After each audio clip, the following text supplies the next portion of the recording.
Hi, welcome back to Pearls of Motherhood. I'm your host, Diana. Today, we're going to do something fun. We are going to turn the mic towards someone you've heard many times, but maybe you don't fully know yet. My co host, Tessie. She's strong, she's confident, and she has a story that deserves to be told, just like every mother does. She is the voice behind the sassy mouth, the you do you mantra that we have here on Pearls. She's the crunchy granola mama, and of course, our mom expert with her soon to be 5 kids. I like to call her our in podcast joy because she is always about laughing. And as you all know, we have a great time here. From growing up in rural Arizona as the only girl among 4 kids to building a career, chasing big dreams, and raising soon to be 5 children, Tessie's journey is full of grit, resilience, and heart. Today, we get to hear her story unfiltered and in her own words. Hi, Tessie. Hi. That was awesome. Oh, but it's true. It's completely true. Every little bit of it. Can, Yeah. can you tell I'm like a number one fan? Like, truly. At least I have one. Maybe I have 5. It's soon to be 5. Soon to be fun. Well, your husband too. Let's count him. Yeah, him too. Oh my gosh, you have a whole posse. Well, thank you for sharing your story. Of course. So, This will be interesting. I know, right? I think I'm going to learn a lot about you. I've known you for years, but I feel like I'm going to learn a lot more too. So, this is going to be great. All right. Yeah. So, you grew up in rural Arizona, the only girl in the family. Can you tell us what that's like? Yeah, it was very much like I would describe it as free range childhood, Like and I do feel like it was probably because I had a bunch of brothers that I was just kind of treated like a boy, Hmm. and I was just treated as if I was very capable and more independent and stronger. And I definitely was, like I grew up, I wanted to be a boy because everybody around me was a boy. Which is, Nowadays, they would have turned me into a boy. but you know, It's what's so awful. funny? You're so girly. You love the sparkles. You love the pink. Like you are like the epitome of girly girl. Yes, I am now, but when I was growing up, literally, I don't think I wore a skirt or a dress until I was, like, 25 or so, like, Really? 20. Well, It was yes, growing up, I was, like, very tomboy. Well, I mean, to be honest, I think you were just being practical because pants are just easier to run around in, honestly. I mean, to this day, Yeah, I for do too. sure. I prefer pants. Yeah, especially when I was literally just running the town. I would say pretty much since I was 12, 11 or 12, I would just ride my bike all over town. Our town's not very big, Yeah. but it's big enough, you know what I mean? Like it's not like one of these little cowpoke little towns. It's a plenty big town, Mhm. It's but actually a city. It's actually a city. We call it a town, but it's actually a city. is it? Well, And yeah. yeah, so I mean, even from a very, very young age, like I was definitely a tomboy and I would want to run around with my shirt off just like my brothers and that kind of stuff, like I really embraced the boy life, and I was super tough and instead, I would handle conflict by like violence just like guys would just beat my brothers up and stuff like that. I believe it. And I believe it. yeah. Yeah, but it was good. A lot of I think it was a fun. Was it a lot of outdoor time then?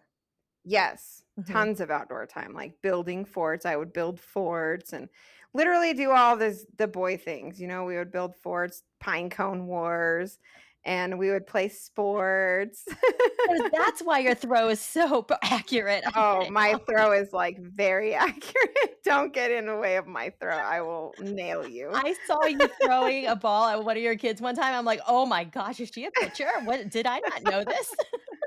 Yeah, I actually was. I was, like, obsessed with softball, and I was a pitcher. Really? Yeah, and I was a really good hitter, and I used to hit, like, home runs, and Wow.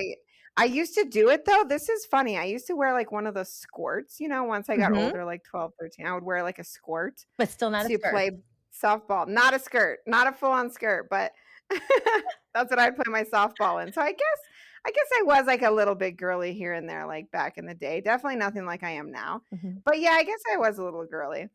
But, I was also like such a I've just always been like nobody's going to tell me what to do. I'm going to trailblaze. I'm not going to like follow the crowd. I used to make t-shirts when I was in high school. And like one of them literally said not a sheep, and then I had like a sheep and a circle, and I used to wear that around everywhere. And Can I have I was one? such a rebel. Yeah. Can I have one of those now? It's funny. I still have it. Like my parents still have it because they're hoarders. And Mine too. I used to make all of these t-shirts with like t-shirt glue with statements, like bold state. I feel like I was like some sort of a mini little activist that I didn't even know that I was. But I was very eccentric and crazy, I I love would say, like very crazy. But also at the same time, like my parents made me go to the Boy Scout camping trips with all my brothers. Like Really? I had to go sleep in the snow when they had to do their like Klondike badge and stuff. So I didn't have a choice but to be tough. And I definitely was.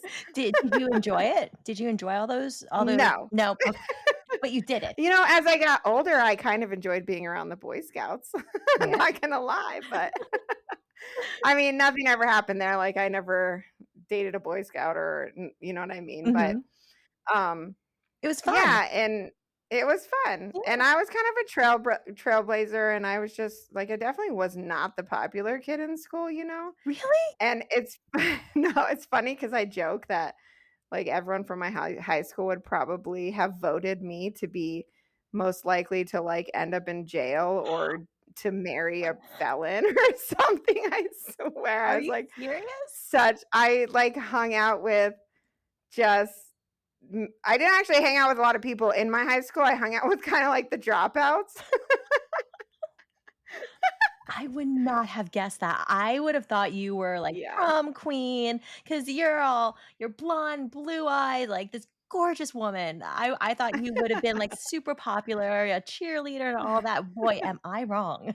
No, yeah, I wasn't really interested in any of that. I was like interested in being like the fringe. I wore the skater pants and the skater shoes and the parachute pants and I always wore a belly shirt. That is one thing that Well, you had I'm great like abs. surprised my parents.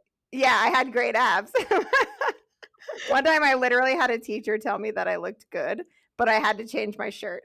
I'm not even joking. And I was like, Really? Okay. That's kind of weird." That's interesting. I don't think that we can do that nowadays, even if it's I to change the shirt, but, that it was an interesting interaction. the 80s and 90s. Yeah, exactly. Like those were the good days, right? 90s. Yeah, Yeah. right? They were Early crazy. 2000s. Yeah, Good days. I agree, those were a lot of fun, but maybe we were at a Yeah, fun age at that time, so that's true. Yeah, I mean, you don't have any I didn't have any responsibility. Mhm. I did a lot of like crafting, which is so funny because I hate crafting now. Really? But I used to make all of T-shirts? these things. Yes, t-shirts. I used to make belts. I used to go around to all the bars in town and gather up their like beer bottle caps. And I would like my dad gave me this little rivet machine and I would literally like put them on belts with like old I'd go to the junkyard and get the old car, what are they? The seat belts, you know, like the old Yeah, the metal belt? ones, Yeah, the yeah. nice ones. And I would make my own belts, make my own purses. And I was just like I don't know, I was just like all over the place. Oh my gosh, you should have been in fashion, you should have gone and been a fashion designer, I and probably could have. yeah, I think you could have, and also, you were the first recycling program. Yeah. You were. It's so funny because I was like 14 going into these bars and they were like totally giving me bags of bottle caps. A small town, right? They know who you are. Yeah. Everyone knew you, and Yeah. they knew why It's you were true. there, and they knew who to call Mhm. if you were up to something. And it's true, like, my parents were both very involved in the community. My mother was a school teacher at the elementary school. My dad was a business owner in town. Mhm. So, they definitely everybody knew who we I mean, to this day, people still come up to me and they're like, "Oh, I went to school with your brother," or, "Oh, I know your dad," or, "I know" like, to this day, Mhm. people from like literally 20 years ago Wow. Because you're still in still that know me. town. You're still in that town, Ye that's why. You Yeah. went back. So Yeah, we went back. so you grew up in a working class family. What kind of business did your dad have? He grew a window cleaning company Oh my in the god, town, that's amazing. and I think, like, back when it was one of the first ones, there might have been, like, one other competition, Mhm. but still to this day, it has the best reputation in town. It also has, like, the most long lasting. It's Yeah, been here the longest, and it's like, he really did a good job because what he has skills in people yeah. skills, and Your dad is he's, like, amazing. really connect yeah, and, like, the customers love him, How can you and he not? doesn't do it for the money. Yeah, Yeah. it's not, like, about the money for him, like, I think he genuinely likes the socialization or something. I've talked to your dad about his business. He loves his business. He loves what Yeah. he does, and it's about Mhm. integrity for him, and that's what it's built on, right? And that's what a long-lasting business is always built on. So Yeah, so coming and from a working class family, how does that still guide you today? Right now, as your own CEO right now, you have your own business, you have your kids. How does that guide you? well, for sure, by having like, growing up in a family where we had a business, and I kind of got to see like, yes, there's a lot that goes into owning a business, and it's very stressful at times, and it's very there's, like, you have to do everything, you're responsible, nobody else is gonna pay your bills, you know what Mhm, I mean? But what I got from it, I feel like growing up was just the flexibility that they had, like, my dad could take time off in the summer. When my mom was off, we could travel. He had just, like, tons of flexibility mhm, that I feel like you don't get when like, my mom didn't have that because she had to be at work, you know what I mean? Or she had to take time off and she had to get approval, and, like, he nobody told him what to do. He basically was like, I'm going to work these days or I'm not going to work these days for the mhm, most part. I mean, essentially, when you own your own business, like, all of your customers are your boss. So mhm, you have to look at it like that. But at the end of the day, like, you do have flexibility, you have freedom. And so for me, when I was growing up, I wanted that. So obviously, that's where I pursued mhm, I pursued business. mhm. And also, I, like, intentionally kind of found, like, a spouse that had similar values, you know Yeah, what I mean? yeah. Because 'Cause I'm like, I don't wanna be tied down. You have to have flexibility, and you have to, and it's great because we both enjoy business now, my husband Mhm, and he didn't grow up in that environment. Both of his parents worked mhm, for a large corporation mhm, their entire lives. That was, like, the thing to do back then. His parents were quite older than my parents, but, like, that was the thing that you did back then, you know what I mhm. mean? And so he had a very different upbringing in that regard, but he still has that, like, entrepreneurial spirit, He and does. I don't know how much of that I'm, like, rubbing off on him. I feel like I rub off a lot on him. Well, yeah, of course, Yeah. because he's smart. He goes, "Oh, Tessie has good ideas. We're gonna think like Tessie." Yeah, so I feel like that did shape, Yeah, my entire life. yeah, of course. So Mhm. going back to your parents and your family dynamic, so you were really pushed out there to do things, some things that you didn't wanna do, but it really opened up your world. How did that approach kind of from your parents affect how you are a mom now? So, yeah, like I say, I feel like I was very much free. My brothers and I have had these conversations. We were, like, free range raised. And because, like, our parents were very busy. My mom was a school teacher. Everyone knows school teachers work, like, after hours, Mhm. weekends, everything, The and invisible so work, the invisible oh, work, yeah. yeah. Same thing with your She would dad. yeah, and my dad, he would work, like, 12-hour days when it was summertime out, like, he was working sun up to sundown, you know? Mhm. You gotta work when you can, you know? And so, like, my I feel like my brothers and I were just, like, left to free range, which isn't necessarily a bad thing, and actually, I should probably do more of it as a mother is what I think. But I feel like I went, like, the complete opposite where I'm, like, very controlling of their environment and very controlling of like the content and homeschooling and present and my I want to always be this is why I'm a stay-at-home mom Mhm. because I want to be there if they need me or when they need me forever like their whole life. Well, That's why I had babies. yeah. Well, I mean, I love it because it's like you're blending both. You're blending what Mhm. you wanna do, your vision of what your ideal motherhood would be for you, and what you learned from your parents, because I know you. You're all about natural consequences too. You're not all Mhm. about controlling everything. You're like, "Well, I told you not to, and if you do it yourself, that's on you, and oh, It's wow, true. I know you." Yeah, it's true. And then also like growing up in a family where you have a business in a small town, I started working at like 12 or 13. Like I started working with my dad in the business, literally doing what I like to call the BITCH work. Like I had to do the worst job. You were the intern. So I started there at like $5 an hour, Oh. for like nothing. But when you're 12 and 13, that's like a fortune. Yeah, you're rich.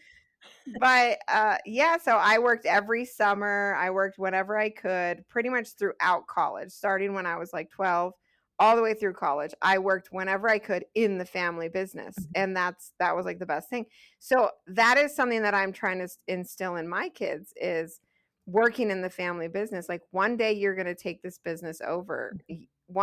I want you to like learn, and they have to start down at the bottom, just like I did. So Mhm. they start like cleaning the office. They have to deposit the checks and this and that. Like they have these certain roles. They have to shred the papers, like all of Mhm. the like stuff that nobody wants to do. The busy work, yeah, but that's where you start, but you learn so many skills from that. You think, "Oh, this stinks," Hmm. but you learn so much responsibility, what and how that trickles down to everyone else. I think seeing that you are the influence that makes everyone's day better makes it's such a powerful impact. Now your kids Yeah. are so you are very entrepreneurial, so is your Hmm. husband, so is obviously your parents, or your parents, but I also know your kids are very entrepreneurial too. Isn't there a lemonade stand somewhere that they have? Or So this is really funny. I tell my kids all kind like I don't know if your parents did this, but like I tell my kids stories about me as a child. And one of like a big thing that I feel like shaped my life was when I was young, I would say starting probably around like 11 or 12, we were neighbors with the guy who ran Safeway. oh, Or he was like I don't even know if he ran it. I don't know, but he would like allow us to have a little booth out in front of Safeway doors. And me and my friends would make keychains and we would pick flowers through town and we would sell them in front of Safeway. And this guy, he was so nice. He was like in his 80s. He was like the greatest guy ever. he's like grandpa, And the yes, town's grandpa. oh, he was so great. And so I used to do that when that's what I used to do. I mean, you grow up in a small town. There's not a lot to do for kids. You have to find a way to entertain yourself, Mhm. especially back then. We Yeah, didn't have the internet. The mm-mm, internet was not a thing. no. And so that's how I would entertain myself was by like making money and setting up booths and making keychains like at night and selling them. And the people who would buy them, it just cracks me up. Like, I don't know why anyone would buy these dorky little keychains, Because you're a cute but they kid. did. I do it. I see a kid I selling something know. on the street. I'm like, "Sure, I don't I want it, but here's know. some money. It's Yeah. fine." And I also did the whole Girl Scout cookie selling, but I did it like the hard way. They don't do it the hard way anymore. Mm-mm. I went door to door With a wagon. selling the cookies, bringing the cookies to them when they came in. Like I was winning all those prizes, you know what I mean? And I was competitive. Yeah. And so my kids, they pick up on these stories that I tell about my life. And yeah, they do. Like they always want to do a lemonade stand. They wanted to do a snow cone stand this Oh, how summer. cute. And we have lemon trees. They literally like grew these lemons throughout the winter, picked them when they were ripe, took them in a wagon around our neighborhood, which is not easy. I think I've No, talked about this before. a Like lot of the hills. houses are not close and No. they're hills. Yes. And sold lemons door to door. I think they made like $25 in a couple of hours, That's which is insane. pretty good. And then they took some of my books, like, that I have, and they went and sold those door to door, some, like, kids' books, Oh, and I'm like, they actually "You're" sold 2. Yeah. wow! They cleaned out the garage. I love that.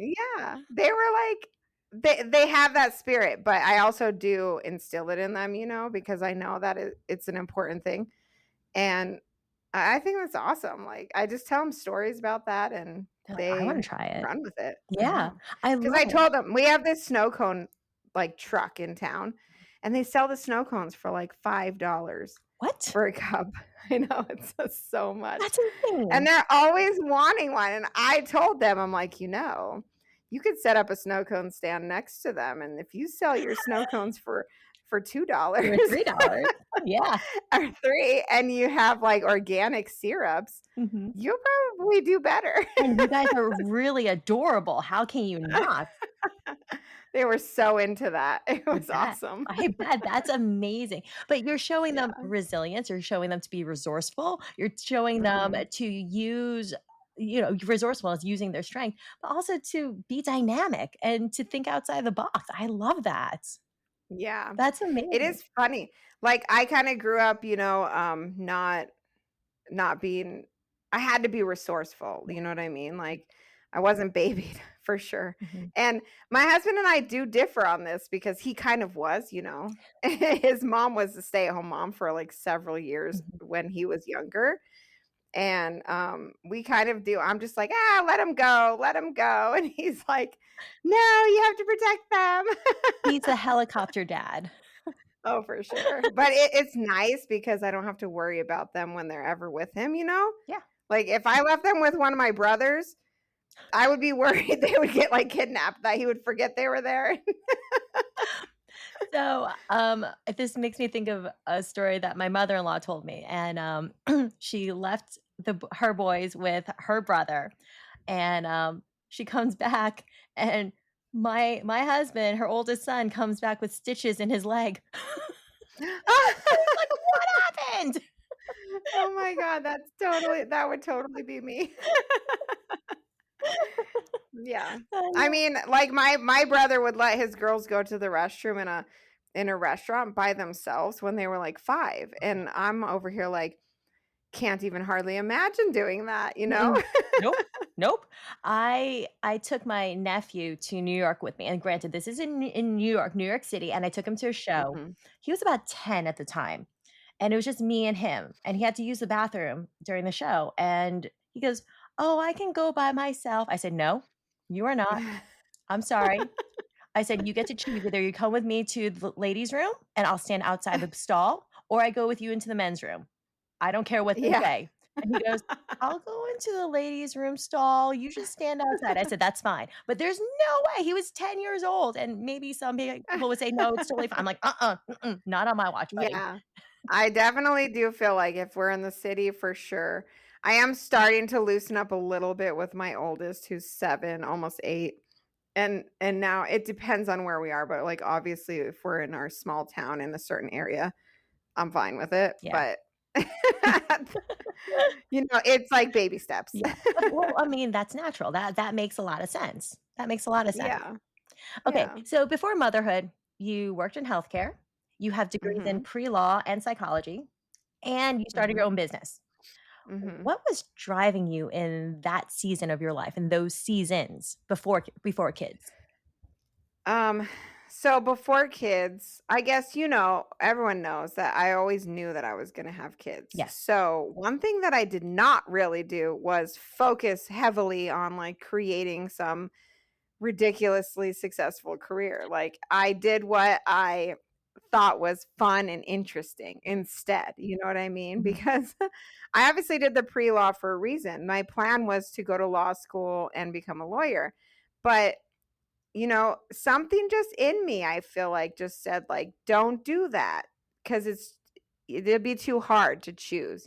mhm, And so instead, I did my psychology, and one of my classes was clinical psychology. You learned all about, like, the hardcore, very mentally ill, mhm, like, conditions, mhm. like psych hospital level. Yeah, And I just was like, "That sounds so interesting.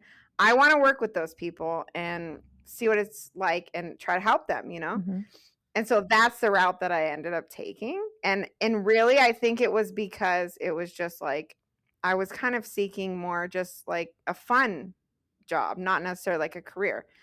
And so I actually started, I got my degrees. I started out working in domestic violence Oh, shelters and really? homeless shelters. Oh Yes. gosh, that's dark.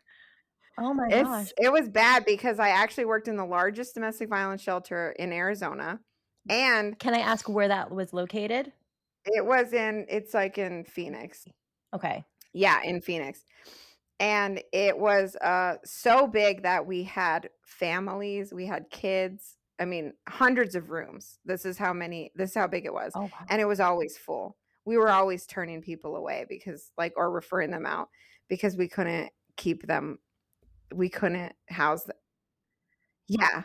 Yeah. And Wow. so at that time, I didn't have kids, so I had no idea, like, the vastness of what they were going through with kids. Now, I just, like I don't even think I could do it now that I have kids and see the kids in that situation. I was totally clueless. Yeah, it was Ah, insane. yeah. So, I started out there, and then I moved into homeless shelters, which was very interesting, Mhm. and, that was very Do you have any stories you'd like to share with us that you think are really interesting or funny or just interesting? So much. I don't even know. It's just like I don't know, for some reason, and this is probably because I was super tough. They Mhm. always made me be the one to kick them out if they were breaking the rules. You're this Whether it was tiny at little the woman. I know.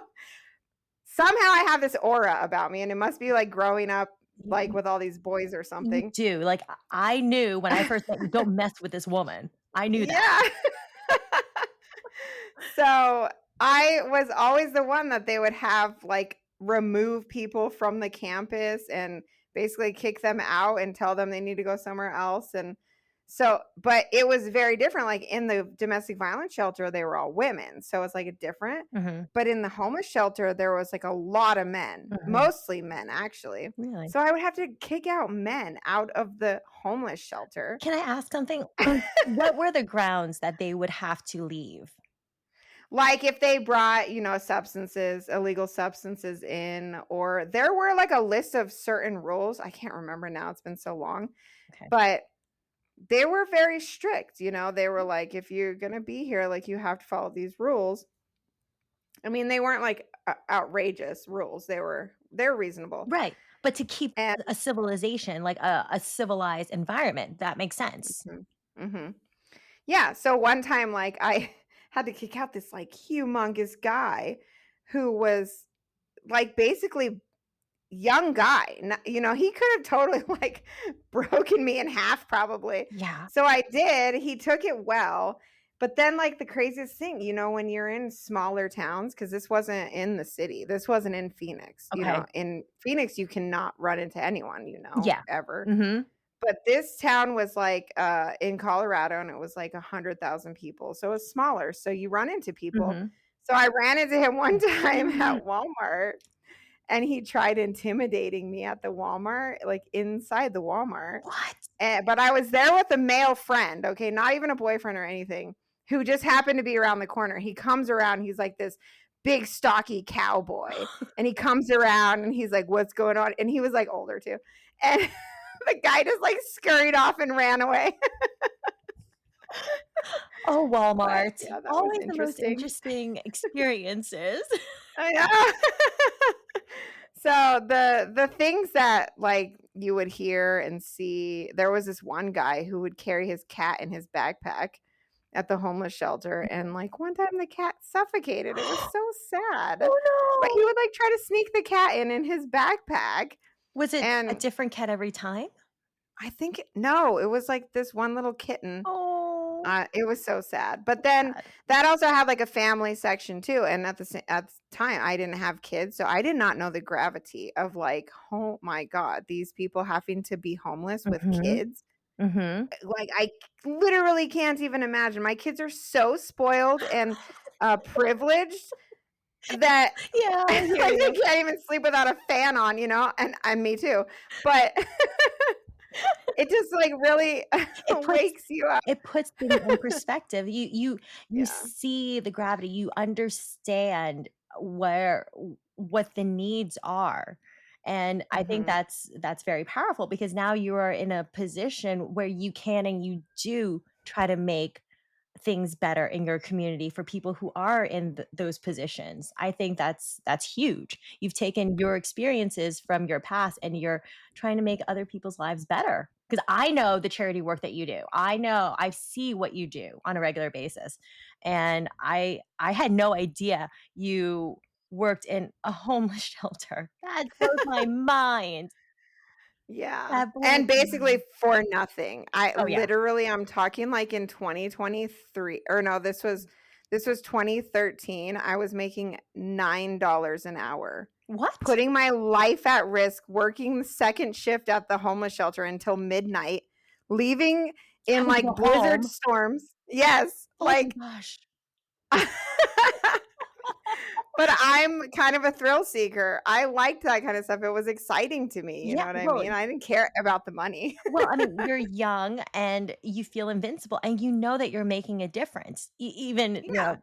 sometimes you had to do things that weren't fun, but you were making a difference. Mhm. And anyone who Mhm. kind of gets into, especially in psych, you have to love what you do. Because even though I Mhm. studied psych, I have to say that's not a field for me. I respect it. I respect what it does. I appreciate it, but it's Yeah. not a field that Not I for could practice everyone. in. No, it's not. It's not. So No. anyone who can and does, I say more power to you. I respect you, and I like you that much more. Yeah, so that's actually when I transitioned into psych. Was I started at the homeless shelter when I moved to this place in Colorado, Mhm, and, I didn't even know there was a psych hospital there when I moved there. mhm. I just And then my aunt told me about it, and I was like, "What? Like, this is what I went to school. This is what I wanna Yeah, do. I wanna work with these I people." love this stuff, right? I know, and so I went and I interviewed and I got the job, like, on the spot because I had great, like, experience, Mhm. but I didn't have any experience in a psych hospital. I'll tell you what, that is definitely a trip. It's like it is a lot. It's a lot to work, but it was so cool. You would literally see people come in to the point where they can't even take care of themselves. And Mhm. then after a few weeks, they're like talking to you like a normal person. Yeah. And then they're leaving with their families or going off on doing their lives and Mhm. all of the different things that you see. It is incredible the change that you can act like literally you can see it. Mhm, and, for those of you who don't know, anyone who's admitted into the psych hospital, it's usually on they're very, very ill. Mhm, They've been considered not safe for the rest of the community, so they have to be, I guess, institutionalized, I guess, or mhm, separated from the community to keep themselves and everyone else safe, and then within the hospital, it's up to the healthcare providers to help them feel better, to give them the resources and the medications and the therapy that they need and set them on the right track. And hopefully, they can get their lives back on track. And I had no idea about this because it's a whole different world in a psych hospital. I didn't know this. I only learned this from my own sister who worked in a psych hospital. But like even like your equipment totally different from the rest of the hospital because you have to mhm, safeguard against it becoming a weapon possibly. It's, mhm. bananas to me, but the Oh, change yeah. that you make in a person's life is incredible. Like, that if you wanna make a difference, I mean, that's where the difference comes from. That is it's a very dangerous place to work, I feel like, because Yes. staff members are always getting attacked. I actually got, like, 2 stalkers who were very severely schizophrenic, and, Oh my. even when they left, like, I couldn't really have social media and stuff like that, and Yeah. I had, like, 2 stalkers who would wanna come back to the hospital. Oh my gosh. And Just to see you? yeah, and Oh yes. my gosh. And one, like, had wrote this whole entire letter about all these things he was gonna do to me when he, like, finds me, and but he was Mm. very sick, at the time, Mhm. and they were both very sick, you know what I mean? But, Mhm. like, I was their case manager. That's what I did. So, they felt like because I was helping them, they got like a connection with me or something. I don't know. You see the craziest things, but it's just it's dangerous. Like staff members are always getting attacked and punched. You always have to be on your toes, Mhm. you got to be ready Yep. My because they're not in their right mind, Yep. you know? Yeah, it's not their fault. They're not No. thinking clearly. It's Oh, yeah, no. I remember when my sister took her first job in an psych hospital, and I was so scared, and when she decided to leave in psych hospital and psych work, I remember breathing a sigh of relief and going, "Oh, thank goodness." Yeah. But, I mean, she always said that Mhm. your unit is as good as your team. So it's really a team mentality It is, with yeah. all the providers, security, doctors, nurses, social workers, everyone is there to keep each Mhm. other safe and to keep the patients safe. Mhm. Eh, that It's true. that's Yeah, it's a incredible. different world. You have to, like, the doors are locked so Mhm, that they can't run away. mhm. Sometimes they do escape, though, and Oh, yeah, you you have get the to, codes, you get the codes, I remember that. get the codes.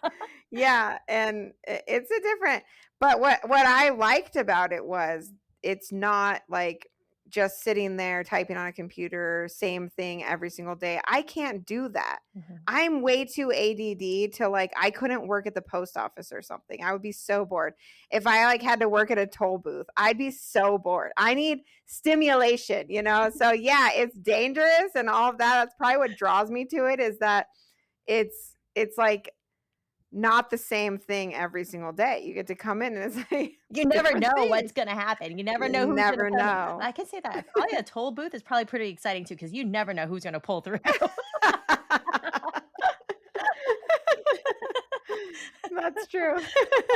So, looking back, what's the moment when you realize, "I'm stronger than I thought I was?" um, let's see. I feel like I've had to be strong so much my whole entire life. I just have only ever really relied on myself. Mhm, I guess 100% it would have to be once I became a mother mhm, because you don't actually realize the strength that it actually takes. I guess I always considered myself strong because I just was very prideful, I guess you could say, or like independent. I wouldn't take help. I wouldn't expect anyone to take care of me. I didn't even let my parents help me, even if they wanted to when I was going through like major struggles. I mean, I was like so broke. I'm working at a homeless shelter. They're bragging about how much money they're getting from like cash assistance. And I'm over here like living off of SpaghettiOs from Sam's for Club because I can't $9 an hour, $9 an hour. Can't like second just shift. yeah, with like two roommates and not the best area neighborhood in town. I've been there. I've been the Didn't gamut. didn't you have to bike to school in the snow because you didn't have a Oh, car yeah. with you? Yes, I went to school in Flagstaff, Arizona, where it's 7,000 feet, and they get like these ridiculous amount of snow, It's a ski and town. It's a ski town, it's a basically. ski town. Yeah, and the snow falls and it doesn't melt. Like they just pile it up in the Corner, parking lots. Yes, on the then street you have corner. piles of snow. Yes, I didn't have a car in college. I didn't ride the bus. I don't really know why, but my parents gave me a bike. Oh, yay. I look back now and I'm like, I have a daughter. I'm like, I can't even imagine doing that, like giving my daughter a bike to go to live in some ski town. Oh my gosh. But anyways, so I did that and I rode my bike everywhere in the winters, in the snow, in the ice. My hair would be frozen. I would literally break it off. And I don't know. Yeah, that's what I did in college. And I always tell my boys that though. Like I tell them these stories about things that I do in life that were rough. And I tell them like, but look how strong it made me. I'm not like a baby and I'm not a wimp and I'm tough Mhm. look, I survived it. I Yep. use that for like teaching lessons with my Mhm. kids. Well, I mean, you're a privileged woman, but you fought for it. Everything you Mhm. fought for, and I mean, that's a huge Yeah. statement for your kids, right? That's very true. Yeah. So where does your confidence as a woman and as a mom come from? Where would you say it comes from?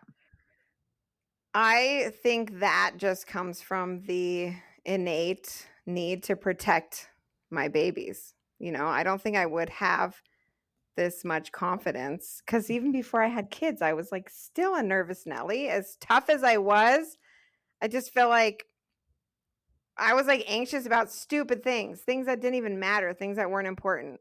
Mhm. And now I just like literally have all my confidence in like no one's messing with my babies. Like, That's no, right. we're not doing that. Like, That's right.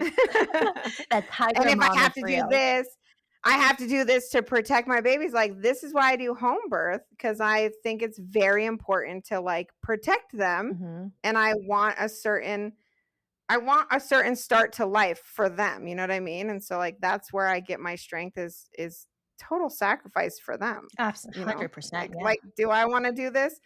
Oh, home birth, natural birth with no epidural when that's a total option? No, I don't want to do that. No. Who wants to do that? I don't want to do that. But you do I it. do it for them, clearly. This is not for me. You mean it's not a vanity project for you? No. What? You don't like pain. I get that. No. 'Cause No. you're talking to the woman who said to the nurse, "Give me the drugs, give me all the drugs, give me all the drugs I'm not supposed to have. I don't want to feel anything." That was me. I know. Well, that would be me if I was in the hospital. So I know this about myself. Mhm. And so I'm like, if this is the decision I've made, that's one thing about me. I make a decision Mhm. and you know what I mean? I go with it. And I'm like, if this is the decision I made for my babies, this is what I want for them. I can't put myself in the situation where I have the ability to change my mind. You're like, "No, I know me, and I'm gonna stop this." I Yeah. love it. I would have to with my Mhm. first, like the whole transitioning point. Yeah. There's a point in childbirth I think they call it the transitioning Yes. point where you get to the point where you're like, I am gonna die. I cannot do this. There's no way I'm not strong enough. All this stuff goes to your head. And then it's over shortly after. But like that point in time, I would have totally taken an epidural the first time around. Like, no way. Oh gosh. Oh, the things we do for our children, huh? I know, right? And today still. Yeah. Yeah. Any day now. Any day. Any day, I know. I'm like, "No, I don't wanna do it, but I wanna get it over with, but I Mhm. don't wanna do it, I but I wanna get it over with." I told can we just, like, fast Uh, forward to, like, the baby's born and everything's perfect and ugh, wonderful? Let's fast forward to that part, right? yes, and past, like, the 8 weeks of, like, Period. postpartum. Period. Oh my god, yes. I can't wait until those days. Actually, 1 year, then I don't have to Yeah, breastfeed anymore. that's true, and those night times are over because that's so hard. Yes, That's get so my body back, yes. Yes, yes. Oh, well, Tessie, something that's always struck me about you was your generosity, whether it's time, encouragement, or unconditional love. Your generosity is always what touched me, and I knew that the moment I met you at the black and white gala. Oh, yeah. What does generosity look like to you as a mom and as a friend? Like, how does it inspire you? How does it play a part in your everyday life? I just feel like, I have learned over time too to be so much less self-centered, before you have kids. I feel like a lot of us are just so self-centered. And so, yeah, I do. I like help people. I'll make meals for friends or people who are sick or new moms, things like this that I never would have thought to do Mhm. ever before I had kids, and yeah, like, I help out. I don't know, like, it's all about you wanna raise good humans. I feel like you can't raise good humans if you're not a good human. That's true. So at the end of the day, like, you have to be a good human or it's not gonna work. Mhm.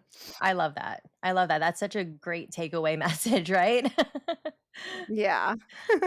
So, what's one way your kids have softened or surprised you in the way that you love? Because we've always talked about how we were one way as a mom before. Our idea of ourselves as a mother was like we were perfect, and now we are actually moms. How have your kids changed or surprised or softened a part of you that you didn't know was in there? That's a good question. They definitely have softened me.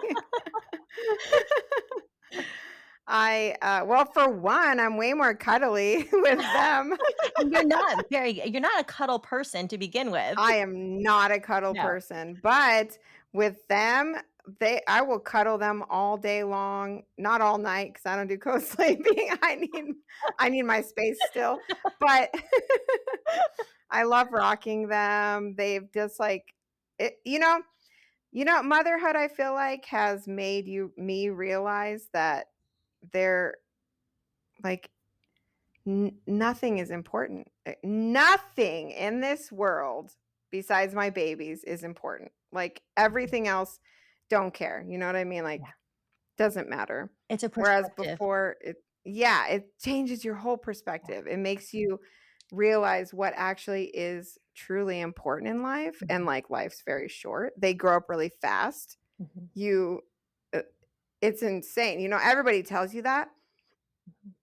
but actually experiencing it is like another thing, you know? Yeah. Makes me feel like I want to do more experiences with them, that things really aren't important. And it's all these cliches that people say, but it really is kind of true. You know what I mean? And Yeah. uh, They change they give a new dimension. They've given you a new dimension in life almost. They yeah, like, yeah. there's a secret door that opened when you become a mom, and now you get to step through it because you've earned that.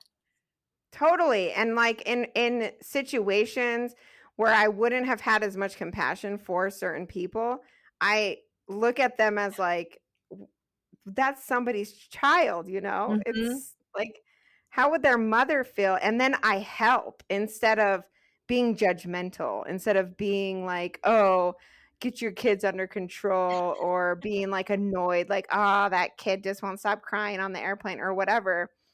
I actually help Yeah. and try to offer to step in where I wouldn't have done that before I had kids 100%. Before you just put on your headphones and just roll your eyes, because I know I've done Yeah, that. But yeah, it's and totally been different. so annoyed. That Yeah. compassion, the compassion is there. You're like, "Oh, I know. Here, let me try to make this better for you," because that's what you would want, right? Mhm.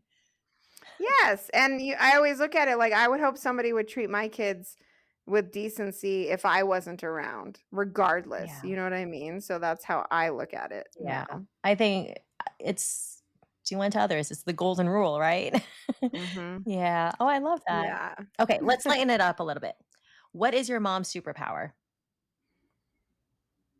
Hmm. My mom's superpower. That's a good one. What is it? I feel like we covered this before, and I had a good one, and I I don't forget because remember I what you have no said. brain. My mom's superpower. I'm really good at, like, redirecting them when I think about it. Like, when I'm not overwhelmed or just Overstimulated snappy or whatever. Yeah, like, or I'm hangry. very good at yeah. I'm very good at redirecting them and connecting with them Oh, I get it. and You are a master of illusions. I get it. I love it. that's what it is, I love yes. that. I love that. Yeah. So, I have that ability, but it takes, like, it's not doesn't come natural, like, I have to, like, forethink about it. I'm like, "Okay, you're 2. I'm clearly smarter than you. I should be able to outsmart you in this situation, so as long as I just use, like, 3 brain cells, I could probably do it, so let me think here."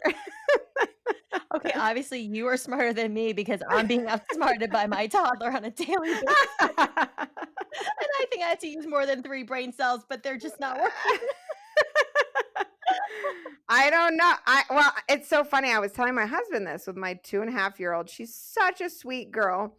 She's so great. She listens to me most of the time. She sasses me and this and that, but I'm good at like redirecting her.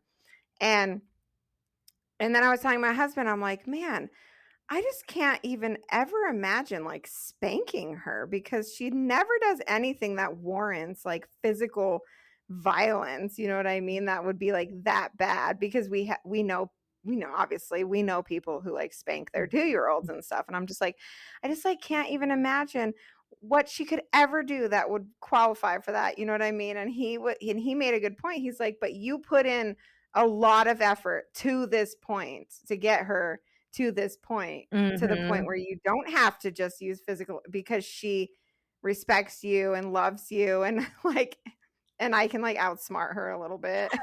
Doesn't work every time.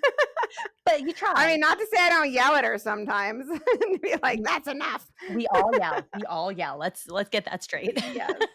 Yes. So But I thought that was he always has, like, these, like, really, like, profound I think that I'm profound. He's, like, really profound with his perspectives of things, and I'm like, "Oh, I never thought about that." well, I think it's out of his love and respect for you. I mean, let's face it, he thinks you're a goddess 'cause he's me. Yeah. Okay, if you could have one luxury mom item upgraded every day, what would it be? Like a private chef, a chauffeur, a daily nap? One luxury mom upgrade every day, what would it be? Oh, for sure a nap Yeah, at this I would point in say my the life. same thing. I would say the same thing. A dependable Yes. nap, right? A Oh my dependable nap. gosh. A dependable one that you're not getting woken up from. That's the worst. It's like when your body wants to wake up on its own. Mhm. That's what I want. I think I would Yeah. be unconscious for the next 10 hours if that was I think that's called sleep, not a nap. Doesn't that sound amazing? That does. Honestly, I would choose the What same is that thing. like? I know. I don't know. I used to be before kids, I would sleep like 12 hours at I would sleep so much, and Mhm. I can't even believe that I can live on the amount of sleep that I get nowadays. It's incredible. As a teenager, I figured out how many hours was my ideal sleep window, and they always said 8. No, mine is like 10. 10 hours was my happy place, and I definitely do not get anywhere near 10. No, so how do you keep your happy place? Like, what do you do? How do you keep your sanity? I work out. I, Yeah. have my podcasts. I Mhm. have a very loving and understanding husband, and Mhm. That's important. I have great friends, who I can Mhm. call at any time, so that's really important, my community, and, Mhm. chocolate. Chocolate's Yes. really important. How do you keep happy? How do you stay How do I happy? keep happy? Definitely, yes, my family. It's so funny because, like, my babies keep me happy, my Mhm, husband, but they also are the ones that cause me, like, to be sleep deprived mhm. and have all Yep. of this stress at the same time. But, yes, I have a good support system. I get out of the house a lot, like, we're always outside. We live in the forest, which Mhm. helps. Oh, that's where your We're free not range in the comes city. from. Your free range of thinking Yeah. comes from. I get it. Yes, like, being in the forest, there's something about it, it's very healing. It is. So, anytime I can, I am out in the sun, in the forest, we're out at the park, we do a lot of outdoor activities, and, um, and I do, like, I prioritize things in my life and what's important, and I do not overdo myself, because if I do, I get totally stressed out. Mhm. Knowing your limits. Yeah. That's so important, and I know I'm still learning mine. I'm getting better at it, but now I'm finding that Mhm. there are new limits. It's not like it's a set target anymore because as she grows, everything changes too, so I'm a work in progress. Yeah. We all are. Oh my Right? god. Till the day we die. We're Yeah. like, we're parenting a different person. It's a different human every single day. Mhm. And so it like we're gonna be a different mother when they're 15 even. We're gonna have to figure it all out all over again. Every day, Every every moment. single every moment, every year, every season of their life, we're gonna have to figure out, well, how am I gonna be the best mother in this scenario? It's like it's never ending, And never that's only ending. one child. Imagine you have soon to be 5. Save me. Someone save me. I'll I need I'll help. I'll bring food. I'll bring food. Yeah. Bring food, that makes everything better. I think so. I'll bring food. I'll save the wine for a year from now, Yes. but I'll bring chocolate.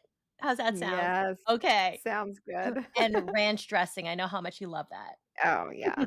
I have to have my good ranch, that's for sure. Yep, absolutely. Tessie, you are amazing. I admire your strength, your confidence, and the way that you pour love into your family and friends. Thank you so much for sharing your story with us today. I know listeners will walk away inspired. I know they're going to walk away laughing because this was such a fun episode for even for me, and I know you. And I hope you all see some side of Tessie that I didn't see before because I know I didn't. I had no idea about so many of these things. Random facts I about me. love it. I love it.